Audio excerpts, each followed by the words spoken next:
Hello friend, स्वागत है आप सभी का अपने चैनल आस्क बोर्ड में। तो प्यारे बच्चे, हम लाइव आ चुके हैं। आप लोग एक बार लाइव आ जाइए फिर से, क्योंकि क्लास यहाँ पे आपका स्टार्ट हो चुका है। और आज की क्लास में हम लोग यही पढ़ने वाले हैं। क्या पढ़ने वाले हैं? तो हम लोग क्लास 12 का बायो पढ़ने वाले हैं और बायो के बहुत ही महत्वपूर्ण सब्जेक्टिव क्वेश्चन कराने वाले हैं। बाबू, बायो का ऑब्जेक्टिव पढ़ा देते हैं लेकिन सब्जेक्टिव बहुत ही कम पढ़ाते हैं, लेकिन आपको पढ़ाएंगे जो इंपॉर्टेंट होगा, आपके एग्जाम के लायक होगा, वो जरूर हम आपको पढ़ाएंगे। तो आप लोग क्या कीजिएगा, उसको याद कर लीजिएगा। आपने सुना कि बायो का सब्जेक्टिव हम बहुत ही कम पढ़ाते, ठीक, लेकिन हम आपको पढ़ाएंगे जितना मतलब आपके एग्जाम के लिए इंपॉर्टेंट होगा, जरूर हम उसको बताएंगे, ठीक। तो प्यारे बच्चों, जल्दी जल्दी एक बार वीडियो को शेयर कर दीजिए ताकि आपका क्लास हम स्टार्ट कर सके, ठीक ना।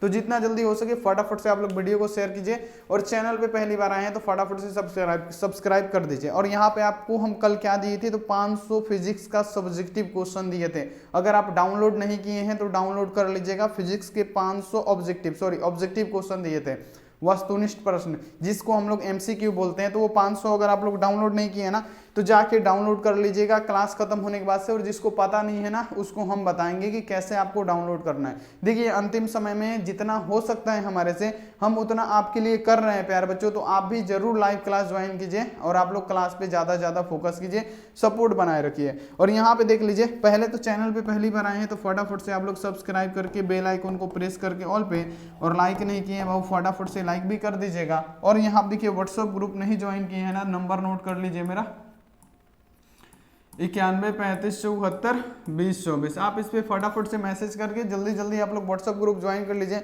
क्लास का लिंक, पीडीएफ का लिंक, सब चीज़ उसमें मिलता रहता है। तो आप लोग ज्वाइन कर लीजिएगा तो आपके लिए बहुत ही ज़्यादा हेल्पफुल होगा, ठीक। तो आप लोग फटाफट से ज्वाइन कर लीजिए। और आज पीडीएफ में हम क्या देने वाले हैं, तो आज देने वाले हैं 20 क्या, फिजिक्स के 20 लॉन्ग क्वेश्चन। क्या लॉन्ग क्वेश्चन, फिजिक्स के 20 लॉन्ग क्वेश्चन जो देंगे, जो आपके लिए बहुत ही ज्यादा इंपॉर्टेंट होगा, बहुत ही ज्यादा इंपॉर्टेंट होगा। जो भी पूछेगा इसी लॉन्ग क्वेश्चन से पूछेगा, तो वो आपको क्या करना है, पीडीएफ डाउनलोड करना है और याद कर लेना है। कहाँ पे मिलेगा तो हम आपको अंत में बताएंगे कहाँ पे मिलेगा, कहाँ से आप डाउनलोड कर सकते हैं। नहीं तो प्यारे बच्चों बाद में दिक्कत होगा, ठीक है ना। तो आप लोग जरूर ध्यान रखिएगा ये चीज को।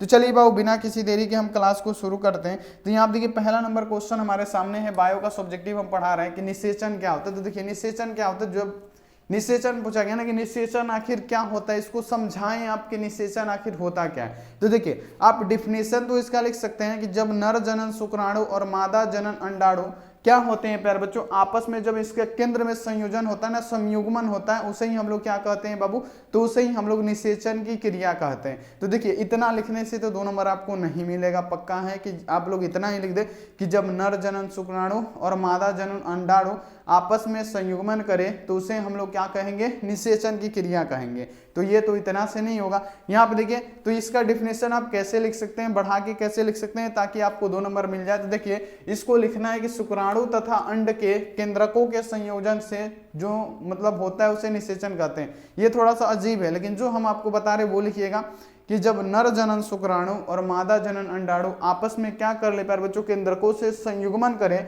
उसे ही हम लोग निषेचन की क्रिया कहते हैं, ठीक। अब यहाँ पे आगे लिखना है कि निषेचन के फलस्वरूप युग्मनज का प्यारे बच्चों क्या होता है, यहाँ पे निर्माण होता है।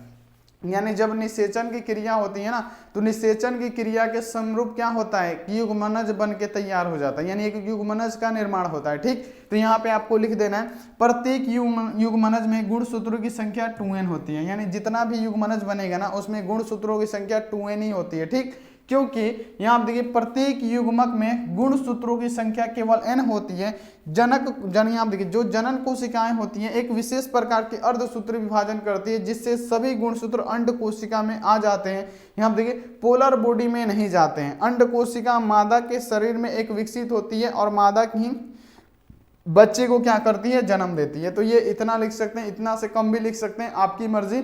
लेकिन हमसे तो सिर्फ यही ना पूछा है कि निषेचन से आप क्या समझते हैं। तो निषेचन से हम यही ना समझते हैं कि जब नर जनन शुक्राणु और मादा जनन अंडाणु क्या करें, आपस में संयोग करें, तो प्यारे बच्चों उसी को हम लोग क्या कहते हैं, संयुग्मन करें तो उसे ही हम लोग क्या कहते हैं, निषेचन कहते हैं। और जब निषेचन की क्रियाएं होती है ना, तो निषेचन की क्रियाओं में ही हमका क्या बनता है प्यारे बच्चों, युग्मनज का निर्माण होता है। निषेचन की क्रियाओं में ही हम लोग का क्या होता है, युग्मनज का निर्माण होता है। और आप लोग लिख सकते हैं कि प्रत्येक युग्मनज में गुणसूत्रों की संख्या क्या होती है, 2n होती है, क्योंकि प्रत्येक युग्मनज में गुणसूत्र हमारे कितने होते हैं, n होते हैं। इतना भी लिख दीजिएगा ना तो आपको 2 नंबर मिल जाएगा। अगर आप लोग ये भी याद करना चाहते हैं तो याद कर सकते हैं।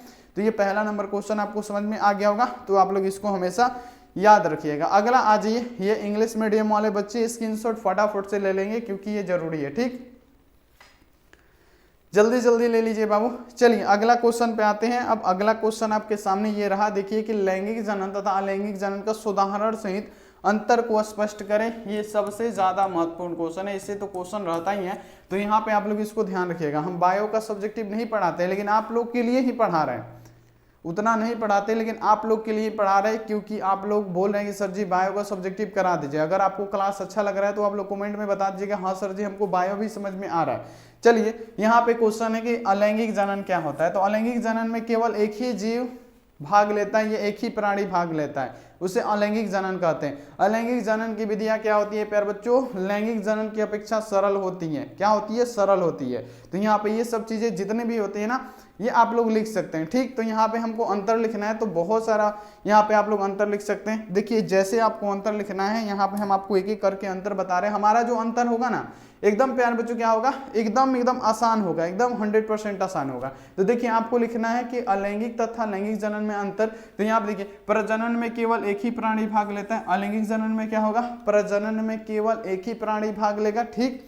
और यहाँ पे क्या लिखना है कि जो लैंगिक जनन होता है ना, लैंगिक जनन में क्या होता है, 2 प्राणी भाग लेते हैं। और लैंगिक जनन में क्या होता है, युग्मनज का निर्माण होता है। जब अपने निषेचन की क्रिया होगा, आपने पढ़ा है निषेचन क्या होता है कि जब नर जनन शुक्राणु और मादा जनन अंडाणु आपस में संयुग्मन करते हैं तो क्या होता है प्यारे बच्चों, तो हमारा निषेचन, मतलब उसे निषेचन कहते हैं, ठीक। तो उसमें क्या होता है प्यारे बच्चों कि उसमें किसका निर्माण हो रहा है, तो हमारा युग्मनज का निर्माण हो रहा है ना। लेकिन एकल जनन में क्या होता है प्यारे बच्चों, एकल जनन यानी अलैंगिक जनन में युग्मनज हमारा नहीं बनता है। तो ये भी एक हो गया। जो अलैंगिक जनन होता है ना, लैंगिक जनन की अपेक्षा बहुत ही सरल होता है, जबकि जो लैंगिक जनन होता है ना, अलैंगिक जनन के मतलब हिसाब से वो बहुत ही जटिल होता है, थोड़ा सा यहाँ पे हार्ड होता है, ठीक। तो यहाँ पे आपको ये सब चीजें लिखनी है। तो देखिए प्रजनन की इकाई यहाँ पे देख लीजिए, इसमें क्या होता है, प्रजनन की इकाई होती है, प्रजनन की इकाई होती है, आपको लिखना है लैंगिक में। और इसमें लिखना है कि प्रजनन की इकाई क्या होती है, युग्मनक होती है, युग्मक होती है, युग्मक में होगी। इसमें क्या होगी, प्रजनन की इकाई किसके द्वारा, कलिका, शरीर के खंड आदि, यानी एकल जनन ही होगा। तो यहाँ पे आपको लिख देना है कि इसमें प्रजनन की इकाई कलिका, शरीर, यहाँ पे क्या हो जाएगा, शारीरिक खंड, यहाँ पे आदि हो जाएगा।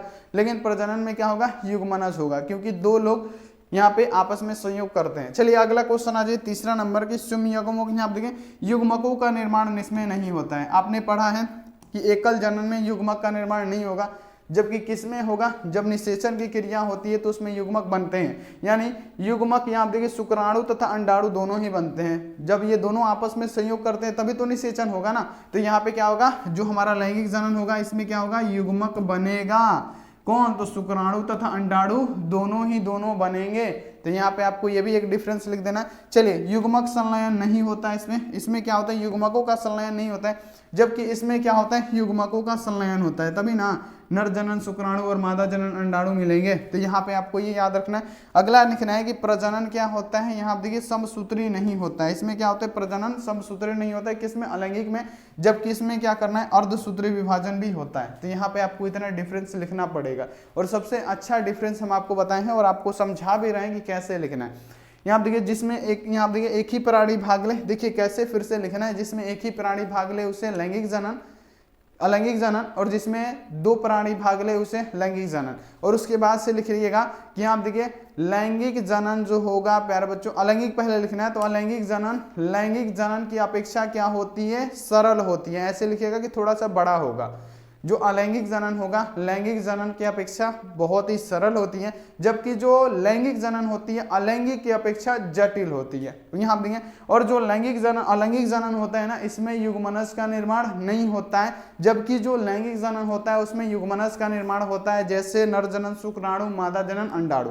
ठीक, यहाँ पे आपको ये भी लिख देना है। तीसरा लिखना है कि युग्मक संलयन इसमें नहीं होता है, जबकि युग्मकों का संलयन आपस में मिलान होता है। ठीक, तो ये भी लिख दीजिएगा। यहाँ आप देखिएगा प्रजनन समसूत्री नहीं होता है, इसमें अर्धसूत्री भी होता है। ठीक ना, तो इतना लिख दीजिएगा। समझ में उम्मीद है कि आ गया होगा, बायो आपको समझ में आ रहा होगा। चलिए अगला क्वेश्चन आ जाए कि शुक्राणु जनन तथा अंडाणु जनन में, प्यारे बच्चों, शुक्राणु जनन तथा अंड जनन में समानता बताएं। ये सब जितना भी हमको इंपोर्टेंट लग रहा है ना बाबू, हम आपको बता रहे हैं, आप ही के लिए ये सब कर रहे हैं। ठीक ना, तो शुक्राणु जनन तथा अंड जनन में समानता बताना है आपको। ठीक ना, तो ये आप लोग लिख दीजिएगा कैसे कि देखिए यहाँ आप देखिए दोनों ही क्रियाओं में जनन, यहाँ आप देखिए एपिथेलियम यहाँ पे जो होती है ना कोशिका का विभाजन हो जाता है। यहाँ पे समझिएगा, अभी आपको समझाएंगे, पूरा समझ में आ जाएगा। दोनों में ही क्रिया में 3 प्रवस्था होती है। यहाँ आप देखिए दोनों में एक ही गुण प्रवस्था में समसूत्र विभाजन होती है। देखिए ये कहने का मतलब ये है कि हमारा पूछा गया है कि शुक्राणु जनन तथा अंड जनन में समानता बताइए। शुक्राणु जनन यानी जो नर जनन शुक्राणु होता है और मादा जनन जो अंडाणु होता है, इसमें आखिर क्या समानता है, यानी इसमें समानता क्या है। जब ये दोनों संयोगन मतलब संयोग करते हैं तब ना हमारा निषेचन होता है। लेकिन आपसे ये पूछा गया कि जो शुक्राणु जनन और जो अंड जनन होता है वो उसमें समानता, आखिर एक समानता उसमें से क्या क्या है। तो यहाँ पे आपको लिखना है कि दोनों क्रियाओं में जनन, यहाँ देखिए एपिथेलियम जो होता है ना, दोनों क्रियाओं में जो जनन की एपिथेलियम होती है वो कोशिका विभाजन में होती है। ठीक ना, तो ये आपको लिख देना। दूसरा लिखना है कि दोनों ही क्रियाओं में 3 प्रवस्थाएं होती हैं। दोनों ही क्रियाओं में, चाहे वो शुक्राणु जनन हो चाहे वो अंडाणु जनन हो, दोनों ही क्रियाओं में 3 प्रवस्थाएं पाई जाती है। ठीक, ये भी आपको लिख देना। चलिए दोनों ही यहाँ आप देखिए गुणन प्रवस्था में, दोनों ही गुणन प्रवस्था में समसूत्री विभाजन होता है। किस में? तो जनन में, अंड में, दोनों में, शुक्राणु जनन में और अंड जनन में, दोनों में क्या होगा प्यारे बच्चों, गुणन प्रवस्था समसूत्री विभाजन से ही होता है। ठीक, तो इसको भी आप लोग लिख दीजिएगा। अगला यहाँ पे प्यारे बच्चों अगला लिखिएगा आप लोग कि वृद्धि अवस्था में, देखिए वृद्धि अवस्था में कोशिकाओं की वृद्धि होती है और पोषक तत्वों को संचित करती है। क्या? तो दोनों, यहाँ पे शुक्राणु जनन और अंड जनन दोनों की बात किया जा रहा है कि दोनों में आखिर समानता क्या है। तो आपको यही लिखना है कि वृद्धि अवस्था में कोशिकाओं की वृद्धि होती है और पोषक तत्वों को संचित करती है। ठीक, अगला लिखना है यहाँ पे दोनों में ही आप देखिए परिपक्व अवस्था में पहला विभाजन अर्धसूत्री तथा समसूत्री होता है। दोनों ही परिपक्व अवस्था में पहला क्या होता है प्यारे बच्चों, पहला विभाजन अर्धसूत्री और दूसरा होता है हमारा समसूत्री। यहाँ देखिए अगला, यहाँ देखिए दोनों ही अंतिम अवस्था में अगुणित गैमेट का निर्माण करते हैं। क्या करते हैं? अगुणित गैमेट का ये निर्माण करते हैं। तो यहाँ पे आपको ये भी क्वेश्चन पूरा का पूरा समझ में आ गया होगा, जो कि 3 नंबर क्वेश्चन है आपके एग्जाम के लिए। तो ये आपको 100% प्यारे बच्चों समझ में आ गया होगा कि शुक्राणु जनन और अंड जनन में क्या क्या समानता है। तो आप इसको लिख दीजिएगा, ये आपके लिए बहुत इंपॉर्टेंट है। ये इंग्लिश मीडियम वाले फटाफट से स्क्रीनशॉट लेंगे बाबू, जल्दी जल्दी आप लोग इसका स्क्रीनशॉट ले सकते हैं, जितना जल्दी हो सके फटाफट से। Very good. चलिए अगला क्वेश्चन आ जाइए। अगला क्वेश्चन है कि कीट परागण वाले पौधों की विशेषता क्या होती है। जो कीट के द्वारा प्यारे बच्चों परागित होते हैं उनकी विशेषता क्या होगी। जो कीटों के द्वारा परागण की क्रिया होती है, जिसमें कीटों के द्वारा परागण की क्रिया होती है, तो देखिए कीट परागित वाले जितने भी पौधे होते हैं ना, जिनके परागण की क्रिया क्या होती है, कीटों के द्वारा होती है, उसकी विशेषता लिखना है। तो देखिए कीट परागित पौधों की निम्नलिखित विशेषताएं, यहाँ आप देखिए क्या क्या विशेषता है कि पुष्प बड़े, यहाँ आप देखिए रंग युक्त तथा आकर्षित होंगे। पहली विशेषता यह है, जितने भी कीट परागित यहाँ पे पौधे होंगे ना, उनकी पहली जो विशेषता होगी, ये आपको ध्यान रखना कि पहली विशेषता यह होगी कि पुष्प बड़े होंगे, पुष्प का साइज बड़ा होगा, रंग युक्त होगा तथा आकर्षित होगा वो। ठीक, वो क्या होगा, हमारा कीट परागण पौधा होगा। ये आपको विशेषता बताया जा रहा है। दूसरा कि पुष्प की जो पंखुड़ियां बड़ी बड़ी होती है, पुष्प की पंखुड़ियां जो होगी प्यारे बच्चों क्या होगी, बहुत ही बड़ी बड़ी होगी। ठीक, तो यहाँ पे आपको इसको भी याद रखना है। अगला यहाँ आप देख लीजिए कि छोटे फल एक साथ गुच्छे में खिलते हैं। उसमें यहाँ पे आपको याद रखना कि जितने भी कीट परागण वाले पौधे होंगे ना, उनकी विशेषता है कि उसमें क्या क्या खासियत है। पहला कि यहाँ देखिए पुष्प उसके बड़े होंगे, रंग युक्त तथा आकर्षित होंगे। दूसरा आपको लिखना है कि पुष्प की जो पंखुड़ियाँ होगी ना, पुष्प की जो पंखुड़ियाँ होती है वो बहुत ही बड़ी बड़ी होती हैं। यहाँ देखिए छोटे फूल एक साथ गुच्छे में खिलते हैं या संयोजन होके प्यारे बच्चों सिरे पे बनते हैं। जैसे हमारा क्या हो गया, सूर्यमुखी हो गया, एक उदाहरण हम यहाँ पे लिख दिए हैं। अब यहाँ पे लिखिएगा बाबू आप लोग, ये सब प्यारे बच्चों आपको बहुत ही बढ़िया तरीके से बताया जा रहा है, आप लोग समझ लीजिएगा। अब देखिए कि इनके यहाँ देखिए खिलने का एक खास वक्त होता है, यानी जितने भी कीट द्वारा परागित कीट परागित जितने भी पौधे होते हैं उनका एक खास समय होता है जो क्या करते हैं, परागकर्ताओं को भी उपस्थित रहता है। तो यहाँ पे आपको लिखना है कि उनके खिलने का एक खास वक्त होता है, तभी परागकर्ता भी उपस्थित होता है। यहाँ पे 5वां लिखना है कि इनमें यहाँ देखिए मकरंद स्रावित होता है जो कीटों को पोषण देता है, तभी तो प्यारे बच्चों आते हैं। जितने भी कीट परागण जो पुष्प होते हैं ना, मतलब जो पौधे होते हैं ना, वो क्या होते हैं, उसमें यहाँ आप देखिए मरकंद का स्रावित होता है जो बहुत ही अट्रैक्टिव होता है, जिससे क्या करते हैं, कीट आते हैं उसके तरफ, और यहाँ पे जैसे ही कीट आएंगे तो उनका क्या होगा, परागण की क्रिया संपन्न हो जाएगी। ठीक, तो यहाँ पे आपको ये लिख देना है, ये भी क्वेश्चन आपके लिए बहुत ही बढ़िया है, तो आप इसको भी लिख दीजिएगा, मोस्ट इंपोर्टेंट क्वेश्चन है। चलिए अगला क्वेश्चन आ जाए कि वायु परागण क्या है। वायु परागित पुष्पों के गुण लिखिए सुधारण सहित, यानी यहाँ पे बताने कि वायु परागण पुष्प आखिर होते क्या है। तो यहाँ पे वायु परागण पुष्प की बात किया जा रहा है, तो वायु परागण पुष्प क्या होंगे, तो जब एक पुष्प का यहाँ आप देखिए परागण दूसरे पुष्प के वर्तिकाग्र तक किसके माध्यम से पहुंचे, तो वायु के द्वारा पहुंचे, उसे ही हम लोग क्या कहते हैं प्यारे बच्चों, वायु परागण कहते हैं। देखिए इससे आसान डेफिनेशन आपको कोई नहीं बता सकता है, तो इसको आप लोग याद रखिएगा। देखिए क्वेश्चन यहाँ पे है कि वायु परागण क्या है, तो वायु परागण क्या होता है, यहाँ पे समझिएगा सभी बच्चे कि जब एक पुष्प का परागकण दूसरे पुष्प के वर्तिकाग्र तक वायु के द्वारा अगर पहुंचता है, तो यहाँ देखें इस प्रकार के परागण को हम लोग वायु परागण कहते हैं। ठीक, तो यहाँ तक आपको पूरा समझ में आ गया। अब इसका क्या लिखना है बाबू, विशेषता लिखना है कि वायु परागण की विशेषता क्या होगी। हमने कीट परागण जितने भी पौधे हैं उनकी विशेषता बता दिया, अब यहाँ पे वायु परागण की हम आपको क्या बताना है, विशेषता बताना है। तो ये देखिए ये पुष्प क्या होती है, भड़कीली नहीं होती है, ये पुष्प जो होती है भड़कीली नहीं होती है, पहली बात। कौन, तो जो वायु के द्वारा परागण होता है वो भड़कीली नहीं होती है। यहाँ आप देखिए मकर ग्रंथियां और यहाँ आप देखिए सुगंध का अभाव होता है, यानी मकर ग्रंथि और सुगंध का प्यारे बच्चों बहुत ही नामात्रा का होता है, अभाव होता है उसमें।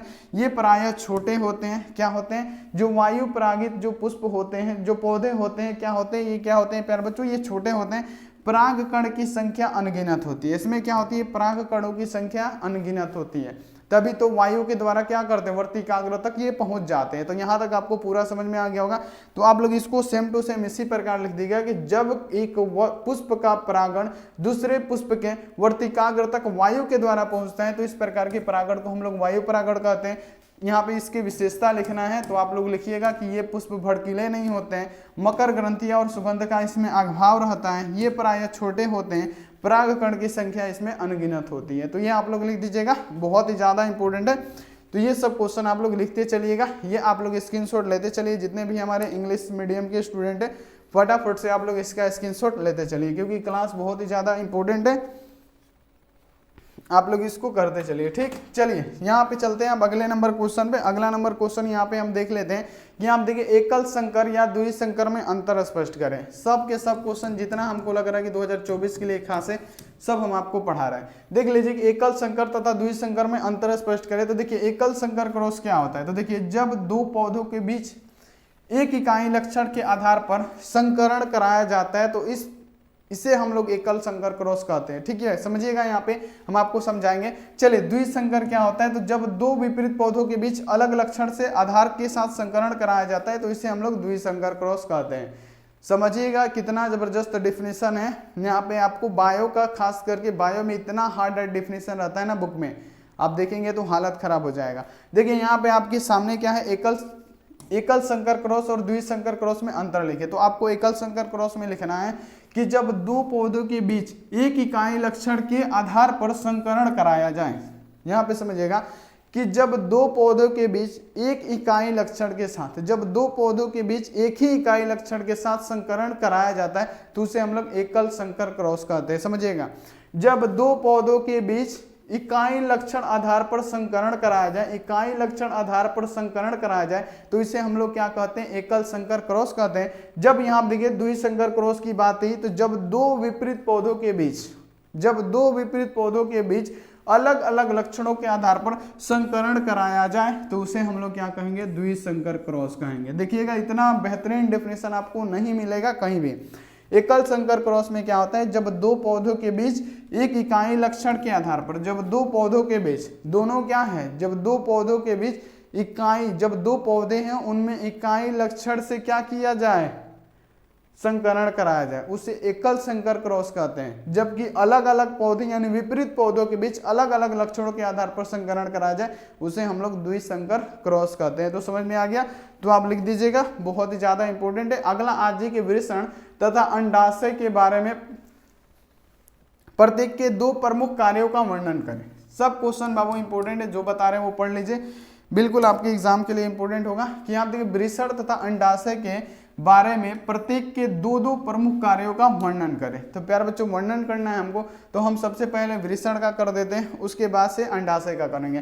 तो वृषण तथा अंडाशय के दो कार्य निम्नलिखित हैं। पहला वृषण का लिख रहे हैं कि वृषण को नर मानव का प्रमुख नर जनन अंग कहते हैं। बहुत बढ़िया, जो वृषण होता है ना, नर मानव का प्रमुख नर जनन अंग होता है। सबसे प्रथम अंग यही होता है हमारा वृषण, ठीक है ना।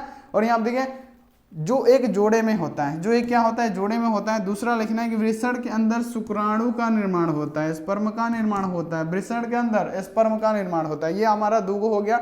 अब यहाँ पे देखें आपको लिखना है अंडाशय का। तो अंडाशय मानव मादा का प्रमुख मादा जनन अंग है। ये क्या है, जो अंडाशय होता है मानव मादा का प्रमुख मादा जनन अंग होता है, जो एक जोड़े में होता है। जो क्या होता है, एक जोड़े में होता है। यहाँ पे क्या होता है, वृषण तथा अंडाशय, यहाँ देखिए, यहाँ पे देखिए वृषण में नर जनन अंग प्रमुख नर जनन अंग होता है, जो जोड़े में होता है। कैसे जोड़े में होता है प्यारे बच्चों, एक जोड़े में होता है।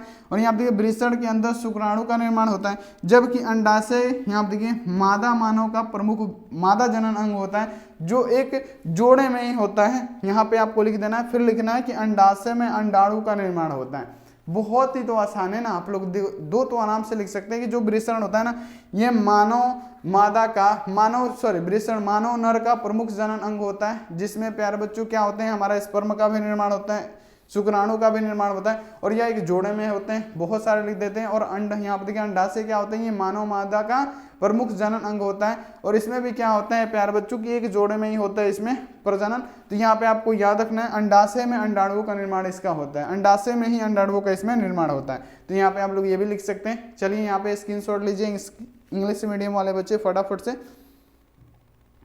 चलिए अगला क्वेश्चन आ जाए। अगला कि शुक्राणु जनन तथा अंड जनन के बीच अंतर स्पष्ट करें। शुक्राणु जनन तथा अंड जनन के बीच अंतर को स्पष्ट करें। तो देखिए शुक्राणु जनन क्या हो जाएगा, शुक्राणु जनन और अंड जनन के बीच क्या करना है, डिफरेंस लिखना है। तो देखिए वृषण में शुक्राणु की क्रिया शुक्राणु जनन कहलाती है। वृषण में शुक्राणु की क्रिया शुक्राणु जनन, अंडाशय में अंडाणु का निर्माण अंड जनन कहलाएगा। बहुत ही आसान है, आप लोग तो आराम से लिख सकते हैं कि देखिए शुक्राणु में शुक्राणु की क्रिया शुक्राणु जनन, जबकि अंडाशय में अंडाणुओं का निर्माण अंड जनन कहलाएगा। ये यहाँ पे देखिए अनेक की यहाँ पे देखिए संख्या में निर्मित होती है। क्या, तो हमारा जो स्पर्म होता है, ये जो वृषण होता है ना, ये अनेक की क्रिया में संपन्न होती है। यह केवल एक ही निर्माण होता है। क्या होता है इसमें केवल एक ही निर्माण होता है। अंड जनन में केवल एक ही निर्माण होता है। तो 2 नंबर का क्वेश्चन है, 2 अंतर लिख दीजिएगा, बहुत इंपॉर्टेंट है। अगला आ जाइए, जनसंख्या विस्फोट से आप क्या मतलब, जनसंख्या विस्फोट से क्या अभिप्राय है, जनसंख्या विस्फोट से क्या अभिप्राय है। तो देखिए मनुष्य द्वारा विविध कारणों से अधिक संतान पैदा की जा रही है, जिसके कारण जनसंख्या बहुत वृद्धि हो गई है, जिससे ऐसी स्थिति पैदा हो गई है कि यहाँ देखिए जिसे हम जनसंख्या विस्फोट कहते हैं। यानी आप देखिए मनुष्य के द्वारा विविध कारणों से अधिक संतान पैदा किया जा रहा है। यहाँ देखिए जिसके कारण जनसंख्या में बहुत वृद्धि हो गई है, जिससे ऐसी स्थिति पैदा हो गई है जिससे हम जनसंख्या विस्फोट कहते हैं। देखिए जनसंख्या वृद्धि से अनेक यहाँ आप देखिए समस्याएं खड़ी हो गई है। जैसे यहाँ देखिए भोजन हो गया, भोजन में यहाँ देखिए किसी का पेट भर रहा है, किसी का नहीं। आज से रहने का भी, कपड़े का भी, हर चीज का समस्या हो जाएगा। हर चीज में आय में कमी, प्यारे बच्चों खेती में कमी, सब चीज में कमी होगी। तो ये आप लोग लिख दीजिएगा, जनसंख्या विस्फोट का प्यारे बच्चों परिणाम अभिप्राय। ये देखिए कि आरएनए के कितने प्रकार होते हैं, ये महत्वपूर्ण, ये बहुत ज्यादा महत्वपूर्ण क्वेश्चन है। यहाँ पे क्वेश्चन है आपके लिए कि यहाँ देखिए आरएनए का प्रकार लिखे। आरएनए का कौन कौन सा प्रकार होता है? आरएनए बाबू कितने प्रकार के होते हैं? तो आप बताइएगा 3 प्रकार के। कौन कौन? तो देखिए टीआरएनए, यहाँ पे क्या हो जाएगा एमआरएनए, और यहाँ पे क्या हो जाएगा आरआरएनए। ये क्या होते हैं? हमारे आरएनए के प्रकार होते हैं। तो यहाँ पे आपको लिखना है। तो सबसे पहले हम लोग एमआरएनए देखते हैं कि यह डीएनए के क्रोड को ग्रहण करके उसके अमीनो अम्ल के रूप में डिकोड करता है। कि ये किसका काम होता है? तो प्यारे बच्चों ये एमआरएनए का काम होता है कि डीएनए के कोड को ग्रहण करें और इसको अमीनो अम्ल में डिकोड करें। ये किसका काम? एमआरएनए का। टीआरएनए का काम क्या होता है? किसके विलय आरएनए को भी कहते हैं। यह क्या करता है? राइबोन्यूक्लियोटाइड्स का बना होता है और यह सबसे छोटा आरएनए का अणु होता है। ये क्या होता है? राइबोन्यूक्लियोटाइड्स का बना होता है और ये क्या होता है? सबसे छोटा आरएनए का अणु होता है। अब आरआरएनए क्या होता है? तो आरआरएनए क्या होता है? यह सबसे स्थिर प्रकृति का आरएनए है जो राइजोम यहाँ से लगा रहता है और यह 3 प्रकार के आरएनए में सर्वाधिक क्रियाशील होता है। तो ये आप लोग लिख सकते हैं, बहुत इंपॉर्टेंट क्वेश्चन है आप लोग के लिए। तो जल्दी जल्दी आप लोग लिख लीजिएगा, बहुत ज्यादा इंपॉर्टेंट है। चलिए यहाँ पे आप लोग इसका स्क्रीनशॉट ले लीजिए। चलिए अगला क्वेश्चन आ जाइए। अगला क्वेश्चन है कि एमआरएनए और टीआरएनए में अंतर लिखे। बाबू ये जरूर आएगा, इतना अंतर बता रहे हैं ना, जरूर इसमें से 1-2 को फंस जाएगा। देखिएगा 1-2 को जरूर फंस जाएगा, ये जो अंतर बता रहे हैं ना जरूर फंस जाएगा। देखिए क्वेश्चन है कि एमआरएनए और टीआरएनए में अंतर लिखे। तो देखिए एमआरएनए क्या होता है? यह जीवाणु में पाया जाता है। एमआरएनए जीवाणु में पाया जाएगा, जबकि जो टीआरएनए होगा ये एमिनो अम्ल में पाया जाएगा। पहला डिफरेंस हो गया कि जो हमारा एमआरएनए होता है ये जीवाणु में होता है, जबकि टीआरएनए प्यारे बच्चों किसमें? एमिनो अम्ल में होता है। पहला डिफरेंस। दूसरा ये आप देखिए यह प्रोटीन संश्लेषित करता है। यह प्रोटीन को, एमआरएनए क्या करता है? प्रोटीन को संश्लेषित करता है, जबकि ये अनुवांशिक कोड को पढ़ने का काम करता है टीआरएनए। अनुवांशिक कोड को पढ़ने का कार्य कौन करेगा? ऑब्जेक्टिव पूछ देगा कि अनुवांशिक कोड को पढ़ने का कार्य कौन करता है? तो आप बताइएगा कि टीआरएनए करता है। ठीक, तो यहाँ पे आपका दूसरा डिफरेंस ये देखिए। यहाँ आप देखिए ये टेम्पलेट प्रदान करता है।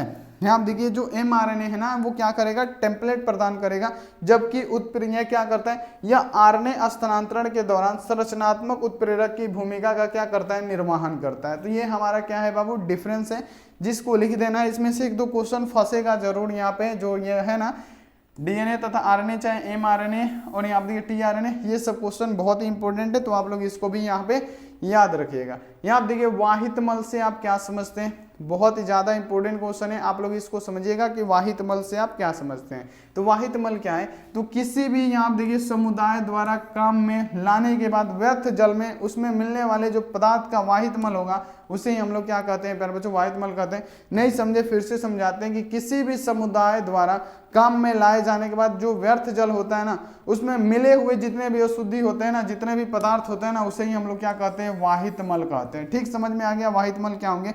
अब देखिए वाहित मल में 1 से 2% ठोस पदार्थ होता है, बाकी जो होता है ना ये क्या होता है प्यारे बच्चों? हमारा जो घर में से नाली वाली निकल रहा होता है ना, तो उसमें 98 से 97% जल ही होता है। ठीक ना, पानी होता है। वाहित मल में कार्बनिक पदार्थ अधिकतम मात्रा में रहते हैं, अतः जिसमें यहाँ पे क्या होता है? इससे जीवाणु एवं अन्य सूक्ष्म जीव क्या करते हैं? संख्या में वृद्धि करते हैं, जिससे जलाशय में घुली जो ऑक्सीजन की सांद्रता होती है उसमें क्या होती है प्यारे बच्चों? कमी आ जाती है, जिसके कारण यहाँ पे क्या होते हैं? बायोकेमिकल ऑक्सीजन, यहाँ पे देखिए डायमंड या बीओडी का वृद्धि हो जाता है। तो यहाँ पे आपको ये क्वेश्चन याद रखना है। क्या होता है वाहित मल जल?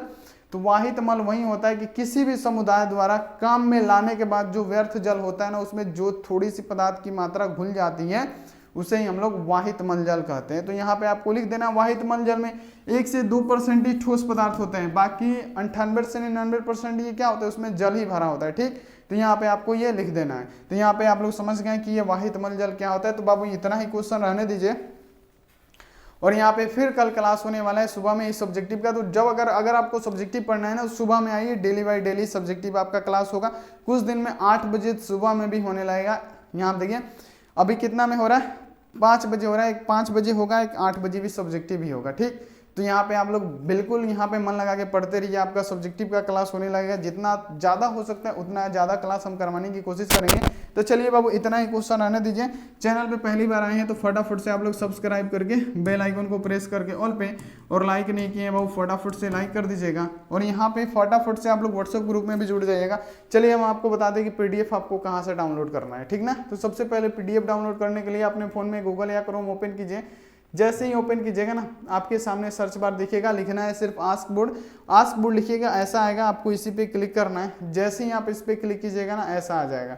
तो यहाँ आप देखिए, यहीं पे आपको लिखेगा कि फिजिक्स के 20 लॉन्ग क्वेश्चन डाउनलोड करें, तो आपको इसी पे आके डाउनलोड कर लेना है। और यहाँ आप देखिए 500 ऑब्जेक्टिव डाउनलोड करना है, इस पे क्लिक करके आप डाउनलोड कर सकते हैं। तो चलिए वो मिलते हैं इसी अगले क्लास में, तब तक आप अपना ध्यान रखिए, मन लगा के पढ़ाई कीजिए। Take care and bye.